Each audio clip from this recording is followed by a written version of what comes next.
What's up, everybody? Welcome back to the Martian MMA podcast. I am your host. My name is John, also known as the Martian, here to talk about this week's UFC card going down in Edmonton, Alberta, Canada, headlined by a flyweight fight between Brandon Moreno versus Amir Albazi, along with 13 other fights going down. In Canada, we're going to talk about bets and betting angles for all 14 fights in just a moment here, but just to recap last week to stay accountable, I would say it was a slightly below average week of bets. I did endorse a good amount of bets. Had some winners, had some losers. I'll start with the winners. We talked about the Fakhretdinov GTD, the Abus Magomedov moneyline, the GTD and the Rebecca Oralby fight, Ibo Aslan moneyline, and that goes the distance in the Ankalaev and Rakic fight. Those were the winners. However, followed by the losers with Bruno Silva moneyline, the 2-3 props on Farid Basharat, the submission prop on Kennedy and Zechiku that goes the distance on the Jeff Neal fight, the split decision prop on the Petrosian fight, and last but not least, the two underdogs in the co-main and main event, Whitaker and Max Holloway, did not come through. And those were strange fights in a sense. I can't really firmly say if they were good or bad bets. Whitaker was doing well defending and then got face cranked in a weird fashion and was forced to tap. Holloway, I thought, was fighting pretty well and was a smaller underdog than pre-fight for the majority of the fight before he got knocked out. So not embarrassed by either one of those bets, but definitely bet a little bit with the hard bet, but with the fandom there, wanting the more well-liked guys to win. It didn't come to fruition, but I didn't regret it. When the fights were going on, I certainly did not regret having money on Whitaker or Holloway. So I'll leave it at that. Like I said, slightly below average week, I would say. And let's get into these fights because we got 14 fights and we got to get through these. Honestly, this week I'm not feeling overly confident in a lot of these fights. They're all very closely lined. I mean, I think the biggest favorite on the entire card is, about minus 310. So, we have 14 fairly competitive fights, but I just don't see a lot of decisive bets I see on this one. So we're going to talk about my opinions on the bets and the fights, but just a warning in advance. I don't have anything I'm feeling overly confident and enthusiastic about this week. Featherweight division, first fight, Jack Shore, Youssef Zalal. Zalal is the big favorite, minus 316, actually the biggest favorite on the card. And Jack Shore comes back at plus 266. Zalal has looked great since getting back to the UFC, but I'm not quite sure he deserves, being over 75% here. However, I don't really have confidence in Jack Shore to stop the train that Zalal is on right now. Jack Shore really doesn't have any good wins at 145, and I think he's looked a little chubby and, physically inferior to these guys at 145, So the guy is not a bad fighter. He's not a bad defensive grappler, which I think is going to come into play here. I think Zalal will be shooting a lot of takedowns, but Shore did spend a lot of time with his back against the cage versus Brito. He struggled to get free there, and I think that was kind of the size and the muscle of Brito that kept him stuck there. And then he also got his leg absolutely destroyed by calf kicks in that fight. And ultimately, I don't think that Shore is a bad bet at the current price, but I don't actually think he's going to win the fight, and I think it probably will be a Zalal decision, and I'm not interested in betting on this one at all. I think that the most likely outcome is going to be Zalal decision, which the odds agree with, so I really don't have a whole lot to add there, and I'm not really looking to bet anything on that fight. We're going to go ahead and move on to the first women's fight on the card in the flyweight division. Jamie Lynn Horth taking on Ivana Petrovic. Odds for this one have Petrovic as the favorite, minus 220. Horth is the favorite, 220. Petrovic coming back 185. This is a fight where I could see like the Canadian judging and bias coming into effect, because that is something to consider here. A lot of these fights are probably going to hit the card, so we're probably going to have some competitive fights, and there's a lot of Canadian fighters fighting non-Canadian fighters. So if you're considering betting on let's say a non-Canadian fighter in a fight that is headed to the decision, I think you have to be cautious with your bets here.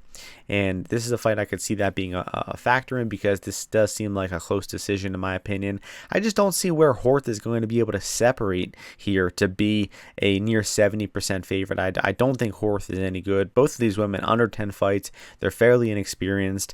Horth looked really bad in her last fight against Veronica Hardy, and I just don't see where people are getting to 70% confidence for Horth here. So I think Petrovic is the side, and I think that she is likely worth a bet because we're going to be headed to a close decision.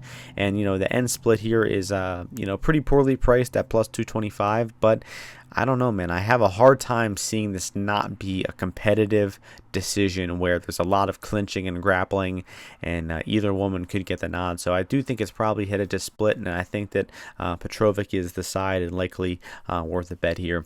We're moving on to the bantamweight division. Chad Anheiliger versus Cody Gibson. Odds for this one have Gibson as the favorite, minus 185. Anheiliger coming back at plus 160. I think this is pretty accurate. Honestly, I think Gibson is going to, outwork Chad here to hustle his way to a decision. I just think Cody fights with a little bit more intensity. Chad kind of treats the fight like a spar a little bit. He doesn't really turn up the pace while Cody does.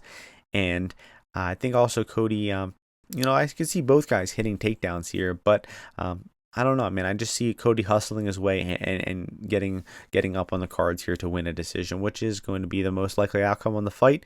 I don't really see any betting angles I like. I'd say maybe Gibson decision at plus money would be the most intriguing wager, and that one seems awfully likely to hit the cards. Honestly, it goes the distance at minus 185, just under 65%.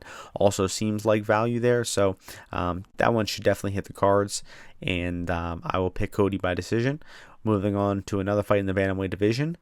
Sergey Sidey taking on Barriault-Stolzfus. Odds for this one have Sidey as the slight favorite.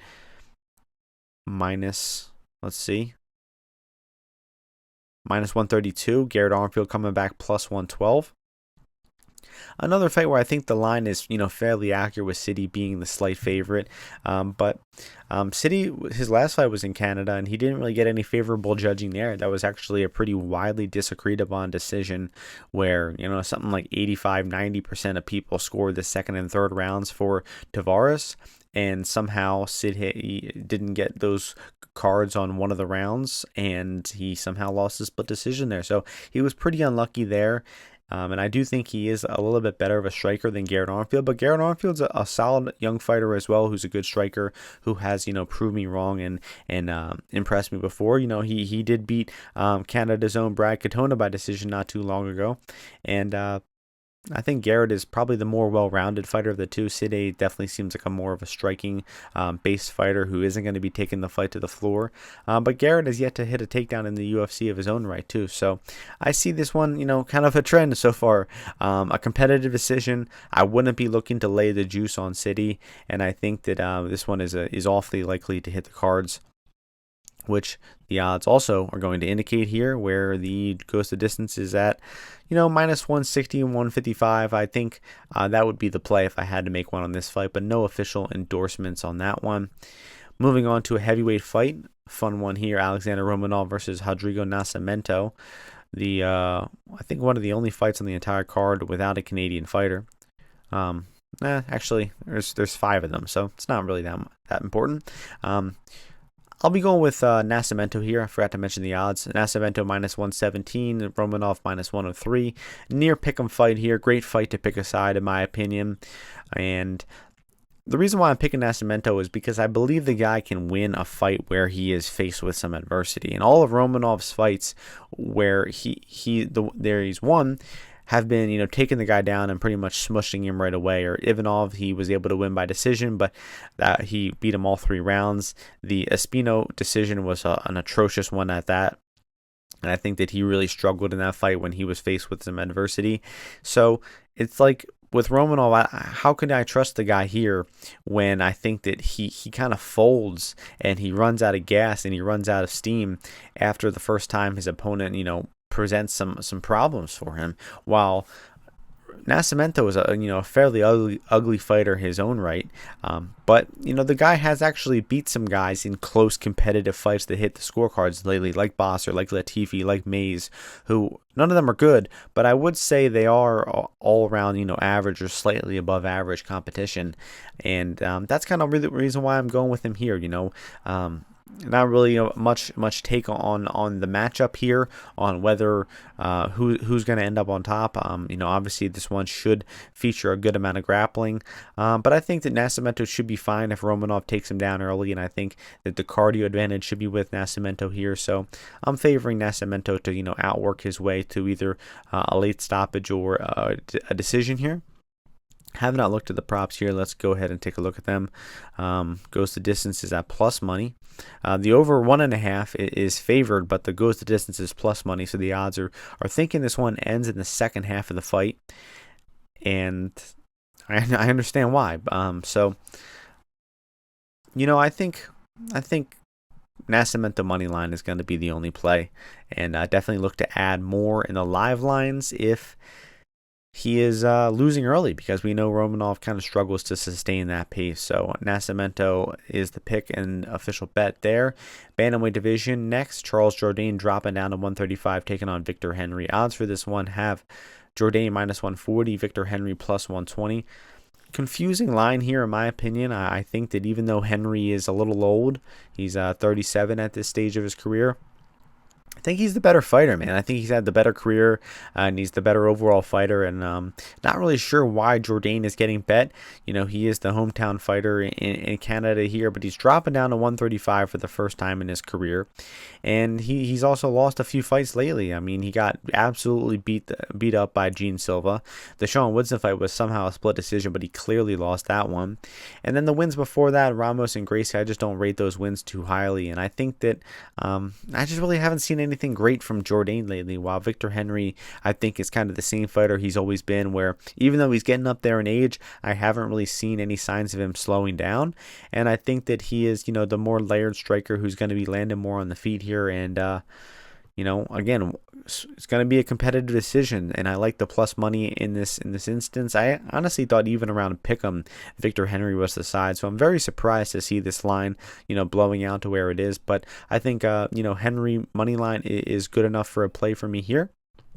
And I will probably my favorite money line on the entire card, Victor Henry there. So I'm fading the age differential here, fading the hometown fighter in Charles Jourdain. He's 9 years younger, but I don't really understand this move down to 135 as well. I thought he was a pretty fairly sized 145er. So let's see how that move works. But I'm expecting Henry to win a decision here. We're going to go ahead and move on to another women's fight in the flyweight division, which all three women's fights are on this card are in. We have Shore-Zalal taking on Ariane Lipski, with Jasmine as the favorite, minus 210, Lipski plus 180. I took some Jasmine minus 170 at the beginning of the week in this one here. And I believe that she's just going to use her strength, her size, her grit to probably grind this one out against the cage and on the mat versus Lipski. We have seen Lipski's takedown defense and grappling overall improve in some of her recent fights. It wasn't too long ago she was getting absolutely destroyed on the mat versus Shevchenko and Montana De La Rosa. She did a little better stuffing the takedowns and keeping the fight vertical versus JJ Aldrich and Melissa Gatto and Casey O'Neill. But I think that Jasmine is a very physical fighter, possibly the most physical fighter at 125. She's a big, strong woman, and it's going to be tough for her to be denied these clinch entries and these takedowns. And the only woman who's really been able to stop it so far has been Natalia Silva, who has some of the best takedown defense at 125, or honestly in all of women's MMA. She was defeated by Tracy Cortez, but that fight featured primarily striking. Jasmine wasn't really able to get the fight into the clinch too much there, and that's kind of why she lost the fight. She was just soundly outstruck at distance there. Tracy landed about 40 more strikes than her at distance.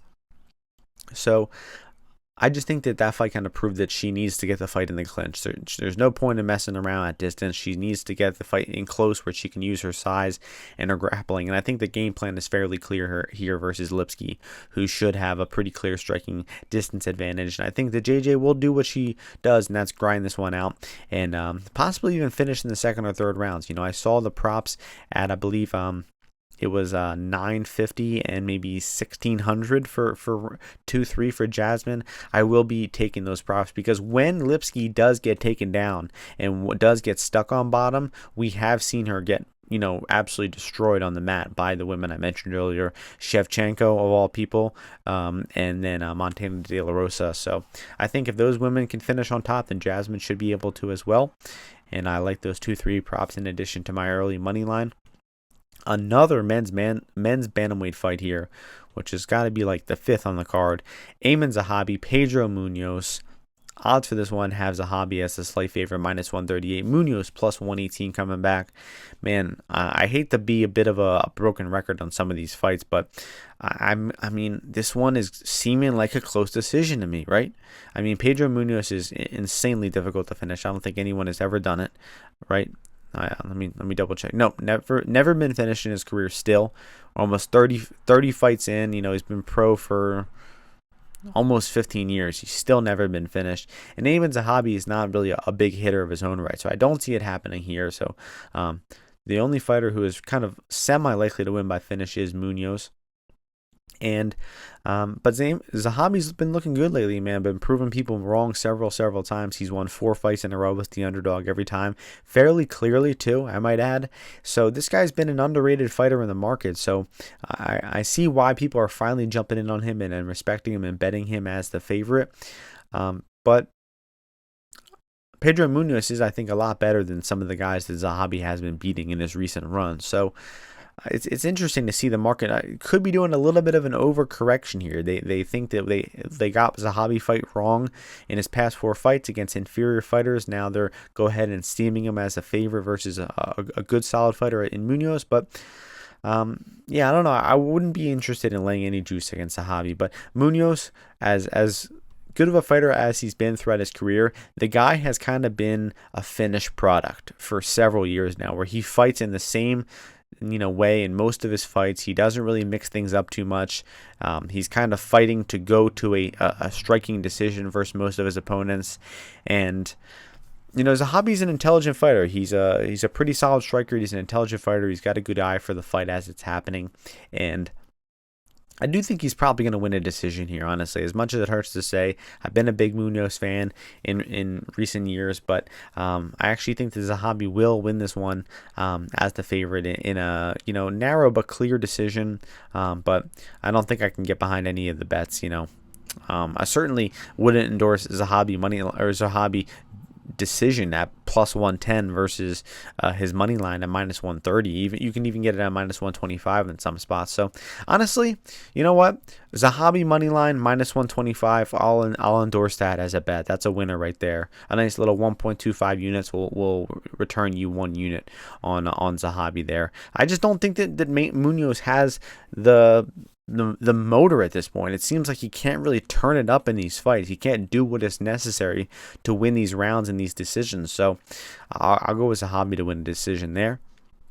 We're moving on to the first fight on the main card. Welterweight division, Mike Mallott, Jourdain-Henry. Odds for this one have Mallott -310, Giles +260. These two actually grappled against one another in Philadelphia, I believe, in a grappling match just about 2 years ago. And Mike Mallott won that one. Kind of won it with a late takedown, if I recall correctly. Didn't really dominate the match. But, I mean, I'm not interested in betting on Jourdain-Henry, man. I mean, this guy, he's kind of a mental midget in the cage. He can't really string together a good fight. He collapses pretty quickly. He can be looking real good in a fight, and then he absolutely falls apart at the next moment. However, saying that, he is 5-0 in decision. So typically, when the fight is hitting the cards, he is winning that fight. He usually falls apart and gets finished. But that's the thing about Mike Mallott, is I don't think he's a super, great fighter, but the guy is pretty good at finding and hunting finishes, which seems like a bad recipe for Jourdain-Henry here. So seems like a fight where Jourdain-Henry will be doing good, and you're thinking, oh, it's 1-0 Jourdain-Henry. He could be on his way to a decision, and then boom, he either gets dropped or choked out in some fashion, and then gets finished in the second or third. So I'm not interested, man. I've seen this script too many times in Giles fights, and I'm not interested in taking the underdog action here, despite it seeming like value. I think Mallott will eventually win this one by finish in the second or third. No bets I like there. Moving on to the one and only fight in the Premier Division on the card. Marc-Andre Barriault taking on Jourdain-Stolzfus. Odds for this one have MAB -210. Stolzfus coming back +180. I'm not interested in laying the juice on MAB here. I think that Stolzfus is the side. I mean, MAB was knocked out so viciously in his last fight versus Joe Pyfer. I mean, it's kind of crazy he's even coming back later this year. I mean, that fight was about 5 months ago.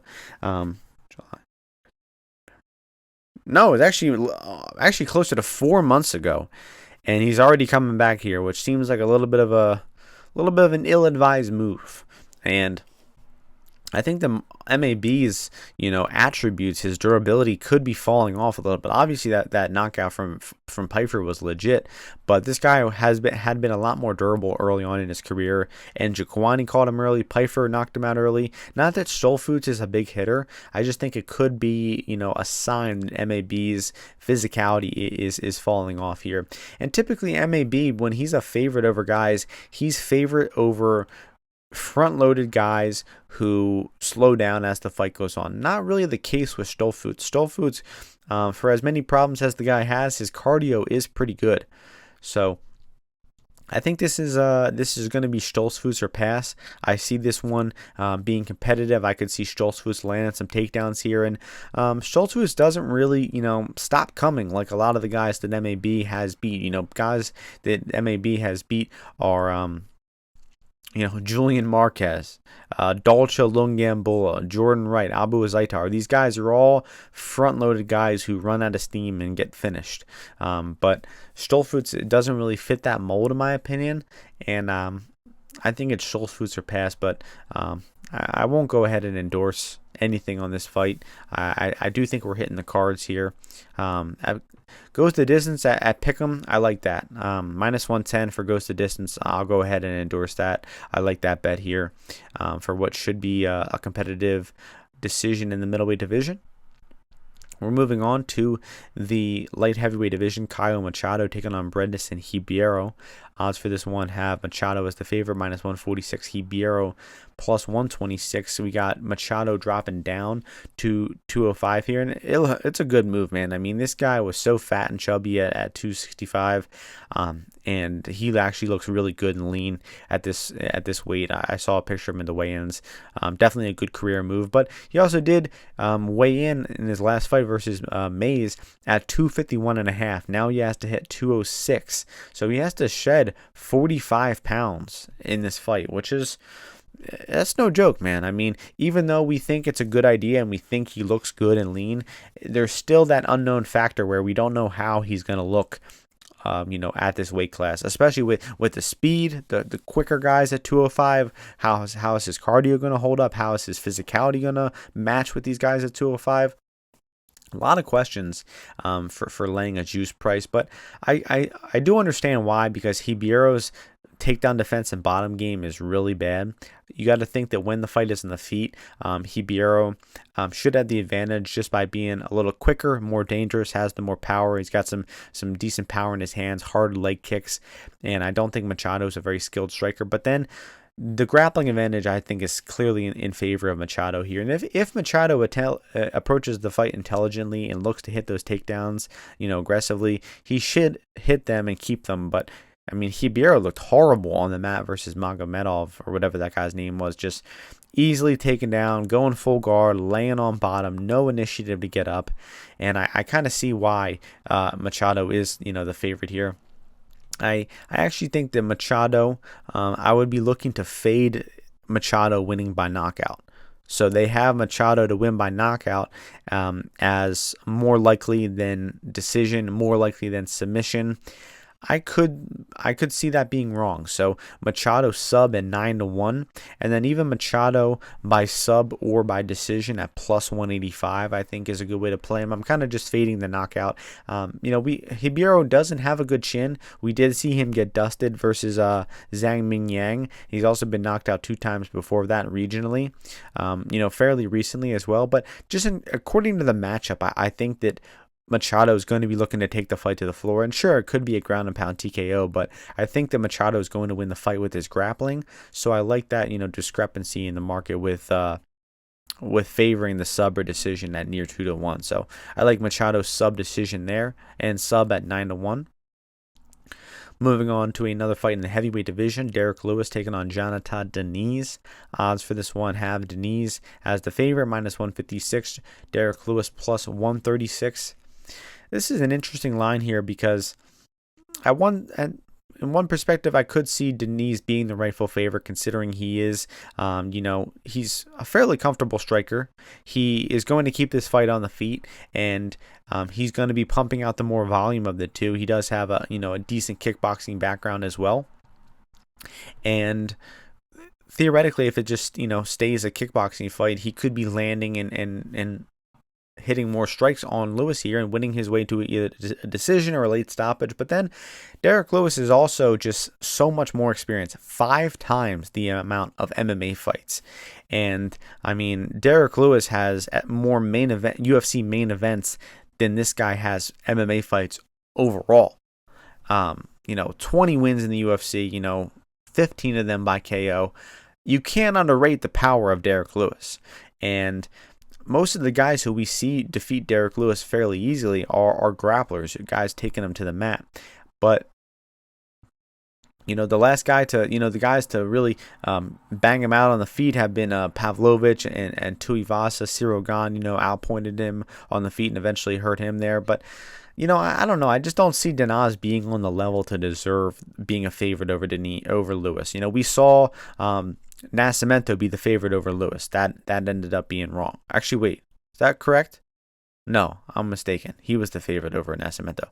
I'm thinking of Chris Daukaus. Chris Daukaus was the favorite.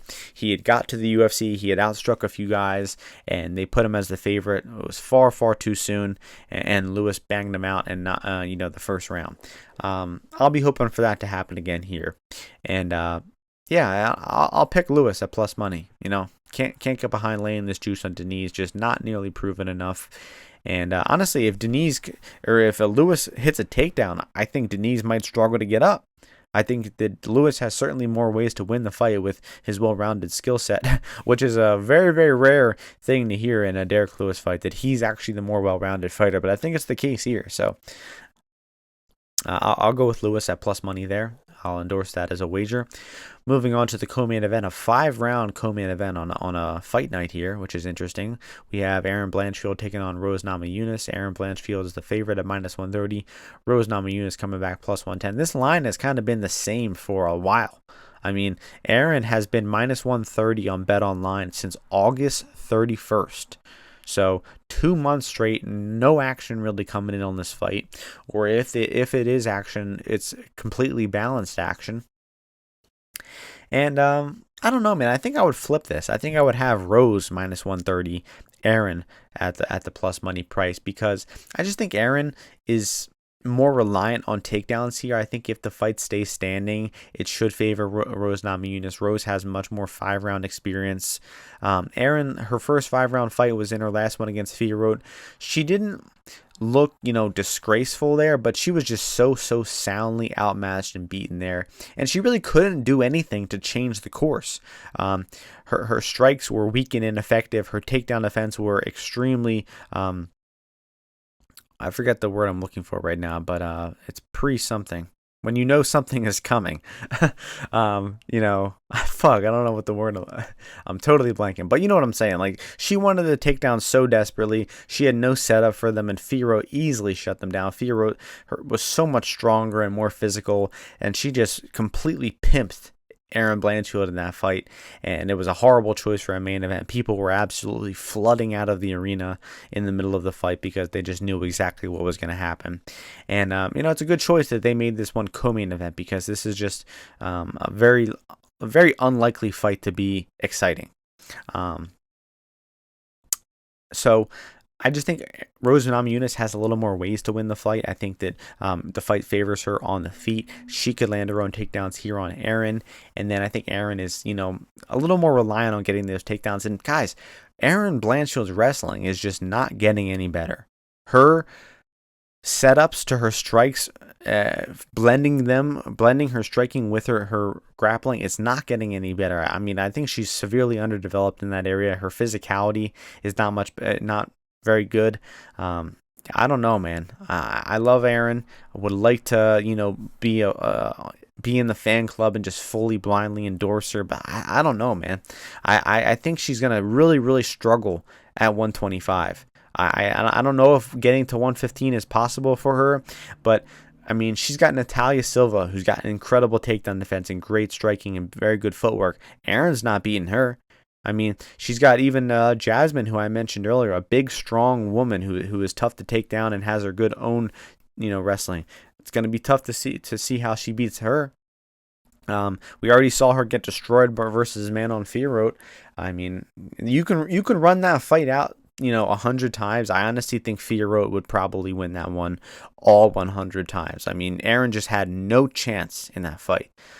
So I'm going with Rose here, man. Rose at plus money, which is an interesting pick for me because historically I dislike Rose. Historically I like Aaron, but I'm thinking about this one actually analytically and unbiased, and I think Rose is the side, and she's going to win a decision here. Main event, flyweight division, men's flyweight. Amir Albazi taking on Brandon Moreno. Moreno minus 173, Albazi plus 148. So both guys have some flaws I'd like to, that are pretty glaring here for a main event. So Amir Albazi's first 5-round fight was versus Kai Kara-France, and he skated that one by with a 48-47 split decision, but he also soundly lost the second and third round there. He got dominated in the second and third. And he just looked like he ran out of gas. He almost finished KKF with a choke in the third round, and I don't know if it was an adrenaline dump or a cardio dump or a bit of both, but he was flat and dead in the fourth and fifth round there.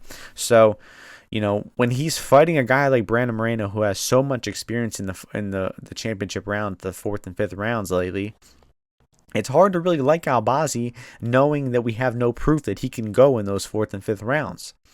On the other hand, you have Brandon Moreno, who I think has been looking clearly worse in his past two fights. If you go back to, the few Figueiredo fights, even the KKF fight of his own, I think that he's looked worse fighting Pantoja and Royval, probably because he's training that bum-ass Fortis MMA under Saif Saud, and Saif Saud can only really coach, big athletic fighters who rely on athleticism. He doesn't really do well with smaller, more technical fighters.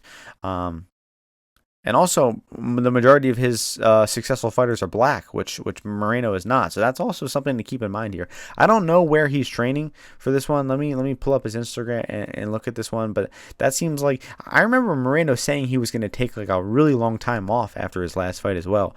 And here he's coming back just 8 months later. I think he is back in either in a hybrid between Vegas and Mexico or something here. I don't think he's at Fortis for this fight, which I do think is a very good sign for Moreno. But the one more thing I'll mention about Moreno is that his fights are inherently extremely close. Brandon Royval, a split decision loss, which I thought was, it was a rightful split decision. Pantoja was a clear loss. It was somehow a split decision. Kai Kara-France, that fight was 1 round apiece, and I believe 2-0 for Kai Kara-France, even though I remember everyone thinking Moreno was up 2-0, and then the cards were, I think it was maybe 2-0 Moreno, 2-0 Kai Kara-France, and then 1-1 for each guy. So what I'm saying is when Brandon Moreno rounds are very close rounds. They're very inherently close rounds. He's had a few draws. He's had multiple split decisions. He's had a really, some close unanimous decisions. Moreno doesn't really separate on guys, even when it seems like he is. And then when it seems like he's losing rounds, he somehow is remaining alive on the scorecard. So he's just a weird fighter, and in a fight that is likely to hit the scorecards here, I just think we're due for some squirrely judging where there's going to be multiple split rounds, and it's could even be a split decision here. And Yeah, so those are my thoughts. Is that it is probably going to be a split decision here. I do think that the boxing of Albazi could give Moreno some problems because we know Moreno is fairly hittable, and Albazi does have some sharp boxing and some pop in his hands. And so early on, I could see Albazi giving him trouble, and then Moreno working into the fight, using his cardio advantage, maybe making the fight a little more dirty and hectic and wild, which we know Moreno can keep up that pace for 5 rounds in that hectic, wild fight, while we're pretty sure that Albazi can't. You have to assume that Albazi is going to massively improve his cardio from his last 5-round fight, which I'm not going to rely on him to do. So I do think it'll be a Moreno decision. I think it'll be a narrow and close one, and probably a split as well, which they have priced at plus 250 on BetOnline. Let me pull that up on DraftKings real quick before we wrap things up, and I'll see if that is worth a bet. But I don't know, man. There's something about that fight that is turning me off of betting it, and I think I'm gonna just sit that one out. They have the split prop at. They don't even have it up right now. They don't even have the fight to end by split for some reason. Not really sure why. They almost always typically have that, but it's not there. So I guess I have nothing to add. About that part. Oh, there they go. There it is. It's at 330.